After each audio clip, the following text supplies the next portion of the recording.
بسم اللہ الرحمن الرحیم. INN کے ساتھ میں ہوں ناصر نقوی، اور آج ہم گفتگو کریں گے ملک کے نامور ڈرامہ نویس، ہدایت کار اور بہت خوبصورت منفرد شاعر ایوب خاور سے.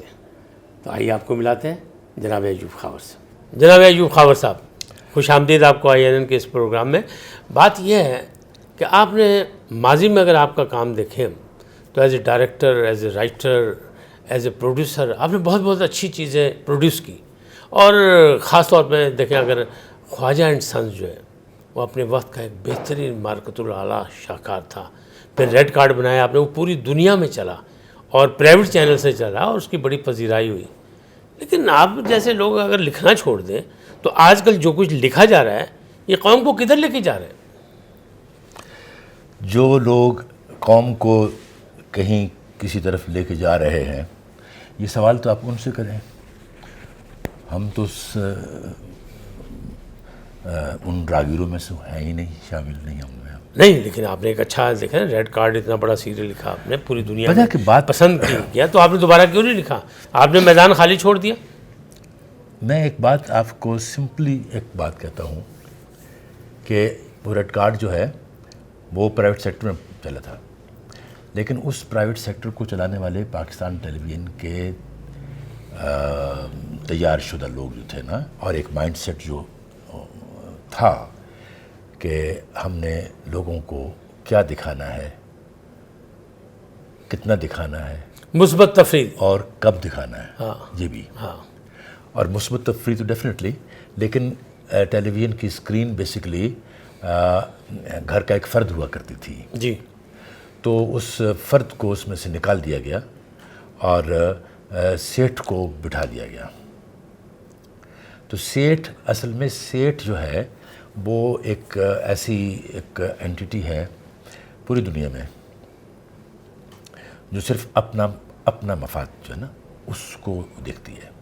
بس اس نے صنعت بنا لیا اس کو. وہ صنعت پہلے بھی تھی. نہیں، لیکن ابھی تک گورنمنٹ نے تسلیم نہیں کیا اس کو. صنعت گورنمنٹ نے اس کو تسلیم نہیں کیا، حکومت کی سطح بھی تسلیم نہیں ہوئی. اب آپ نے ایک اور بات کہہ دی کہ گورنمنٹ نے اس کو تسلیم نہیں کیا. نہیں کیا، آپ کی حکومت پاکستان نے نہیں کیا. تو گورنمنٹ کے جو لوگ ہیں جو سنسر اور یہ سارا سلسلہ کرتے ہیں، وہ ان کی کیا حیثیت ہے یہاں؟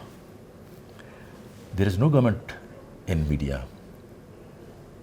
میڈیا کی محتاج ہے گورنمنٹ اس وقت. لیکن ادب و ثقافت کے ٹھیکیدار تو آپ لوگ ہیں جو رائٹر ہیں. ادب و ثقافت کے تمام آپ رائٹر ہیں، سوچ ہے آپ کے پاس. کے تمام وہ لوگ جن کو آپ جانتے ہیں، ان میں سے کتنے لوگ اس وقت اس فیلڈ میں موجود ہیں؟ ایک سے زیادہ نام کوئی مجھے لے کے بتائیں آپ. نہیں ہے. اس لیے نہیں ہے کہ وہ اس کام، یہ جس طرح کا کام یہ کرنا چاہ رہے ہیں یا کروا رہے ہیں یا ہو رہا ہے یا ہم لوگ دیکھ رہے ہیں یا دکھائی دے رہا ہے ہمیں، یہ کام آنے کے باوجود بے تکلف دوستوں میں ہم گالی گلوچ بھی کرتے ہیں نا. جی جی بالکل. تو کیا ہم سڑک پر کھڑے ہو کر بھی کرتے ہیں؟ گھر میں بھی کرتے ہیں، ہم باہر تو نہیں، ہم اسکرین پہ ضرور دکھا سکتے ہے نا. تو یہ ہے نا کہ کیا دکھانا ہے، کتنا دکھانا ہے اور کب دکھانا ہے. یعنی ایک سیلف سینسر جو تھا، سیلف سینسر ختم ہو چکا وہ ہے. بھی ختم ہو گیا. میں ایک بات بتاؤں گا آپ کو، جی برا نہ مانیے گا. میں ایک چینل پہ تھا، head of the production, drama production. مجھے ایک خاتون اسکرپٹ رائٹر نے، جو کہ وہاں پر کام بھی کرتی تھیں میرے ساتھ ہی، انہوں نے مجھے ایک اسکرپٹ دکھایا، بھیجا کہ اس کو سر آپ دیکھ لیجئے. اس اسکرپٹ کا ٹائٹل تھا لڑکی چاہیے. ماشاء واہ جی واہ. ہمارے پاکستان میں، مملکت خداداد پاکستان میں، کراچی اور خاتون کے ہاتھ سے. انہیں کے لکھا ہوا تھا. تو وہ میں نے ان کے پاس جا کر کہا کہ یہ کیا ہے؟ ڈرامہ ہے. میں نے کہا یہ ٹائٹل کہنا بکے گا. وقت بدل گیا خاور صاحب. تو ہم نے تو بہت سارے وقت بدلتے ہوئے دیکھے نا. ماشاء اللہ میں بھی ڈرامے کیے نا ہم نے. اور جمہوری حکومتوں میں بھی کیے، جمہوری حکومت کے ہیں ان میں بھی کیے، اور سب کچھ کیا ہم نے. اور جتنے ایکسپیریمنٹس ہم نے کیے ہیں اتنے تو ان کے تصور میں بھی نہیں آ سکتے کہ ہم نے کیا کیا کیا، اور کیا کیا ایسا تھا دیکھیں جو ہم نے کیا اور ثابت نہیں ہو سکتا تھا کہ بھئی اب اس کو پکڑے بندے کو، پروڈیوسر کو. اشفاق صاحب نے جو کچھ لکھا سر وہ انٹلیکچوئل لیول ایک اور طرح کا تھا. بانو آپا نے ایون کمرشل حسینہ، کمرشل تو حسینہ معین نے لکھا، کمرشل کیا ہے نا، کوئی ایسی فاطمہ سوریا بجیا نے کمرشل لکھا ہے نا، خواتین نے لکھا ہے. جی جی. تو وہ ان سے دوبارہ اب لکھوا کے دیکھیں نا، اب وہ نہیں لکھ سکتی ہیں، وہ لوگ وہ نہیں لکھ سکتی ہیں جو لوگ لکھوانا چاہتے ہیں. اور لکھوا کے انہوں نے اب آج کی اس قوم کو جس وقت ٹیلی ویژن دیکھ رہی ہے ان کو انہوں نے خاص موڈ بنا دیا. ایک خاص موڈ. کیا میں ایک افسوسناک بات بتانا چاہ رہا ہوں کہ ہمارے گھروں سے مراد میرے اور آپ کے گھر نہیں، پاکستان بھر کے جی جی جی جی انڈیویجولیٹی شروع ہو گئی ہے. اگر ہم جو پاکستان ٹیلی ویژن کے لوگ تھے نہیں ہیں، انہوں نے لائف سٹائل ایک یعنی لوگوں کو دیا کہ 9 بجے کھانا کھانا ہے خبروں کے دوران میں. جی جی. اور اس سے پہلے آپ نے جو ڈرامہ ہے وہ دیکھنا ہے، اور سب بچوں نے، بڑوں نے، عورتوں نے اکٹھے دیکھنا، اور بغیر کسی خوف کے کہ کبھی کچھ نہ کہیں ایسا نہ ہو جائے کہ ایک دوسرے سے ذرا ہم آنکھ چرانا شروع کریں. یہ کیا تھا؟ لیکن اب بھائی فلم کا، لیکن اب جدید دور میں فلم کا ریپلیسمنٹ تھا کہ نہیں، آپ بتائیں. تھا. لانگ پلے اسی لیے آئے تھے نا. ایگزیکٹلی. لانگ پلے محمد حسین نے جب متعارف کرایا، وہ ایک تاریخ ساز بات ہے. انٹرٹینمنٹ بھی تھی، تھاٹ پرووکنگ چیزیں بھی. ایسی چیزیں میں ایک بات بتاؤں آپ کو، یہ نہیں ہے کہ سبجیکٹ ہم نے نہیں کیا ہے. بانو آپا کی کہانی، امر بیل، آپ کو بھی یاد ہوگا. جی جی جی. ایک 16-17 سال کی لڑکی اپنے باپ کے دوست سے ہک ہو جاتی ہے، اور مجھے جی ایم نے کہا کہ تمہارا دماغ خراب ہو گیا، تم یہ کیا لے کے آئے ہو تم میرے سامنے. میں نے کہا بانو آپا کی کہانی ہے. لیکن ہے کیا یہ؟ میں چونکہ ایک پروڈیوسر ڈائریکٹر تھا، وہ جنرل مینیجر تھے، تو میں چپ ہو گیا. لیکن مجھے میرے وہم و گمان میں بھی نہیں تھا کہ یہ اصل میں میری قسمت میں ہے یہ امر بیل. تو امر بیل میں نے اسی اسٹیشن سے، یعنی لاہور سے، اور وہ ون آف دی، مطلب آپ نے قاسمی کہانیاں کی، بڑی خوبصورت، بڑی بڑی عجیب و غریب کہانیاں تھیں. مطلب یہ کہ میں اس طرف اشارہ کر رہا ہوں کہ جو ولگیرٹی ہے یا خطرناک موضوعات ہیں، اس کو سنبھال کے کیسے کرنا کیسے ہے. آرٹ تو یہی ہے، آپ گالی دے رہے اور نہیں دے رہے.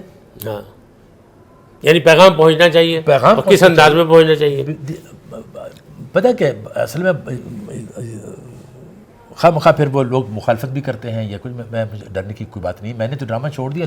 میں نے اس لیے ڈرامہ چھوڑ دیا کہ میں ہم لوگوں نے ہمارے جنرل مینیجرز خود پروفیشنل ہوا کرتے تھے، اور انہیں جو کئی دن کہانیاں ڈسکس کرتے تھے، اور ان کو پتہ ہوتا تھا کہ یہ جو چیز میں کروا رہا ہوں، یا یہ لڑکا یا بندہ جو ہے وہ یہ کرنا چاہ رہے. یافر صاحب مثال کے طور پر، آپ نے بات عجیب و غریب چھیڑ دی، تو نکلتے چلے جائے گا ادھر، کونے خدروں میں گم نہ ہو جائے. سوال کریں. نہیں، سوال سیدھی سی بات ہے کہ آج کا ڈرامہ ہمیں کیا دے رہا ہے، ہماری نئی نسل کو کس طرف لے جا رہا ہے، اور ماضی کے ڈرامے جو ہیں وہ آج کیا پذیرائی حاصل نہیں کر سکتے. دیکھیں اندھیرا اجالا دوبارہ چل رہا ہے پی ٹی وی پہ. اندھیرا اجالا بھی ایک لانگ پلے، ایک افسوسناک بات ایک لانگ پلے سے چلا تھا. ایک افسوسناک بات ہے نا، رگوں میں اندھیرا اس میں سے نکلا تھا. Every thing is in my mind. بات یہ ہے کہ اس ریالٹی کو ایکسیپٹ کرنا چاہیے کہ پاکستان ٹیلی ویژن کی ایک اسکرین تھی جی، اس کے 5 کلر تھے، ہے نا جی 5 بالکل، اور رنگ تھے مختلف رنگ، بالکل صحیح معنوں میں کلچر جو ہے نا، تہذیب و تمدن سب کچھ نظر آتا تھا، ہسٹری بھی، کلچر بھی، سارا کچھ، ویلیوز، ایوری تھنگ. اب جو ہے پاکستان ٹیلی ویژن اب ہر عروج کو ایک زوال بھی ہوتا ہے. میرا خیال ہے کہ اس کو اس بحث میں نہیں جانا چاہیے کہ کیا ہوا، معاملات کیا ہوئے، وہ ہمیں پتہ ہے، تمہیں بھی پتہ ہے، مجھے بھی پتہ ہے. لیکن پرائیویٹ سیکٹر نے اصل میں سارا کچھ اپنے ہاتھ میں لے لیا، اور پھر آپ کہیں گے کہ سینسر یا گورنمنٹ اس میں کہیں بھی شامل نہیں ہے، یا ان کا کوئی اختیار نہیں ہے. تو کیا دولت کی گھن گرج میں اور مفادات کے چکر میں ہم اپنا آپ سب تباہ کر دیں گے. آپ تباہ کر چکے ہیں. مزید ابھی ہاں ابھی جو تھوڑی بہت سانس باقی ہے. اور کیا ہوگا؟ جو سانس باقی ہے. جو سانس کیا؟ سانس نہیں باقی، کچھ بھی نہیں. بات پتہ کیا ہے؟ بات یہ ہے کہ کوئی ایک عجیب و غریب سلسلہ ہوا تھا 2005 6 7 کے درمیان. ٹی وی آزاد ہو گیا جی، اور وہ موضوعات مادر پدر آزاد ہو گیا. مادر پدر، وہ موضوعات جو ہم آپس میں بیٹھ کر اکیلے بھی ڈسکس کرنا آپ معیوب سمجھتے ہوں گے، جی جی ان پر ڈرامے لکھنا شروع ہو گئے لوگ. ایک ڈرامہ میرے پاس آیا ایک پرائیویٹ چینل میں جب میں تھا، اور اس ڈرامے کا نام تھا چوراہا. تو مجھے کہا گیا کہ ہم نے بہت سارے ڈرامے خرید لیے ہیں، لیکن یہ ایک بات ہے کہ اس چینل میں سینسر بورڈ تھا، وہ دیکھتا تھا. تو انہوں نے روک دیے ہیں، ڈھیروں ڈرامے روک دیے ہیں، کیونکہ انیوا جسے کہتے ہیں نا، ہاں کہ یہ بھی کر لو، یہ بھی کر لو. ایڈیٹوریل بورڈ تھا، وہ فیصلہ کرتا تھا. ایڈیٹوریل بورڈ جو تھا نا، وہ فیصلہ تو کرتا تھا، لیکن ہمارے آئیڈیاز پہلے پاکستان ٹیلی ویژن کے آئیڈیاز، یہ کانفرنس ہوتی تھی، جی جی جی، اس میں تمام جو سینئر لوگ ایم ڈی تک اور یہ وہ سب، وہ اپروول کا معاملہ سارا سلسلہ ہوتا تھا. اس لیے خوف خطرے کی بات نہیں ہوتی تھی. لوگوں کو پتہ ہوتا تھا کہ کنٹروورشل ایک سبجیکٹ ہے یہ، لیکن یہ اس طرح کرنا ہے، اس کو کیا جائے گا. جی.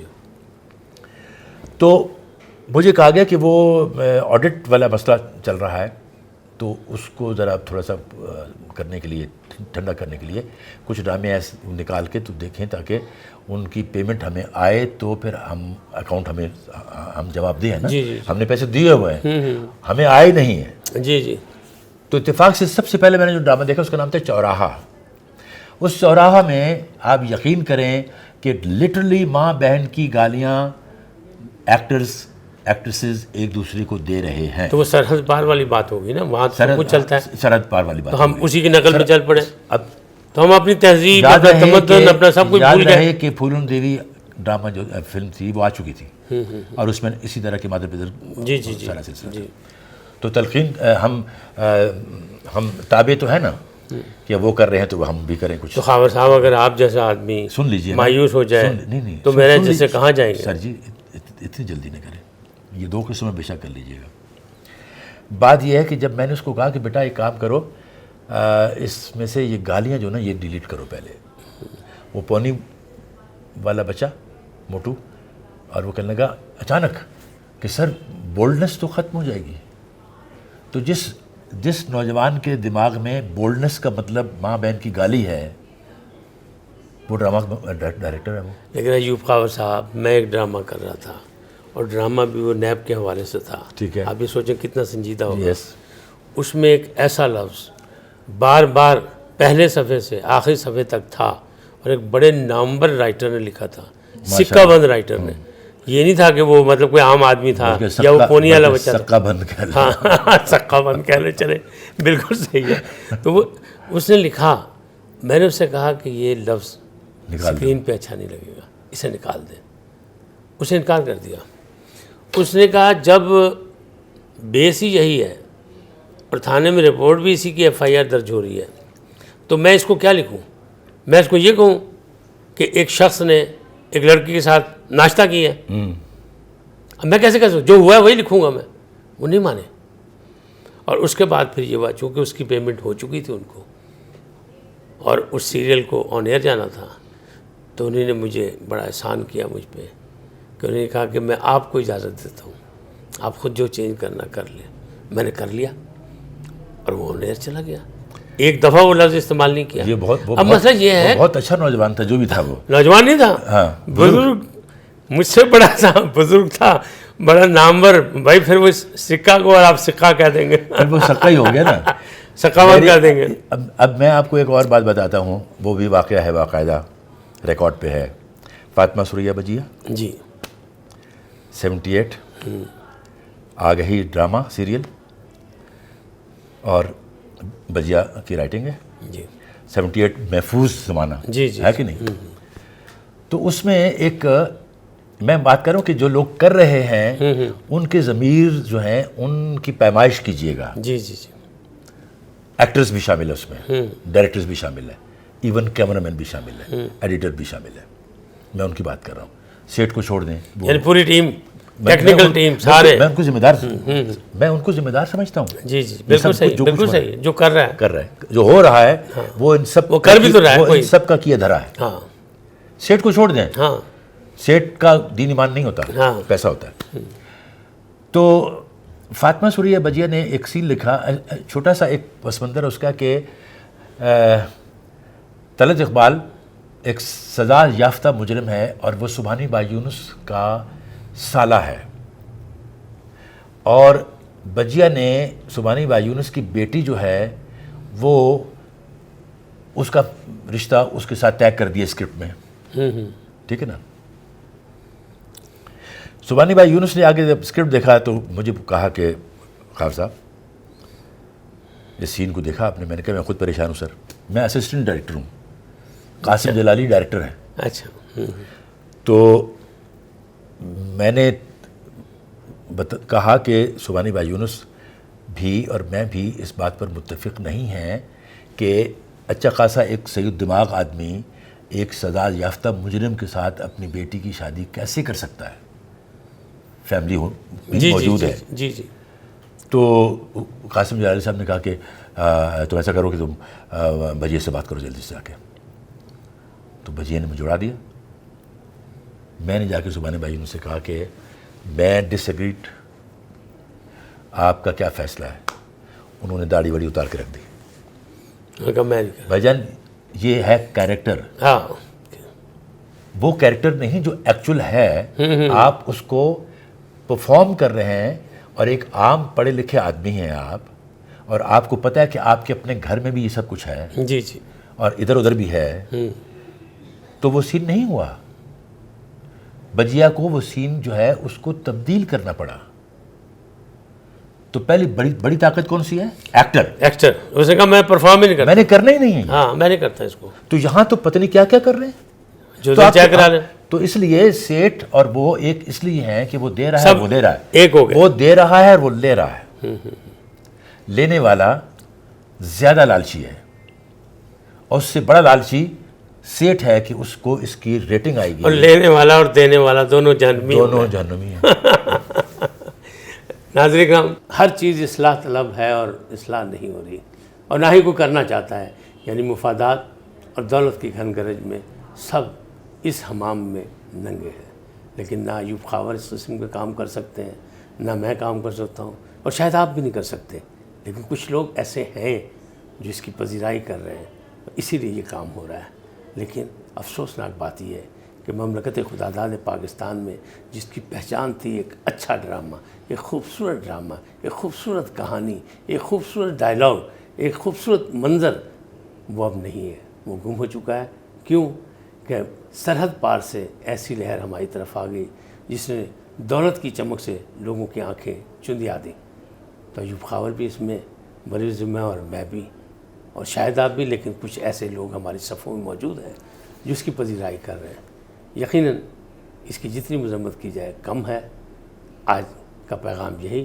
ناصر نقوی کو اجازت دیں, INN کو اجازت دیں. اللہ حافظ.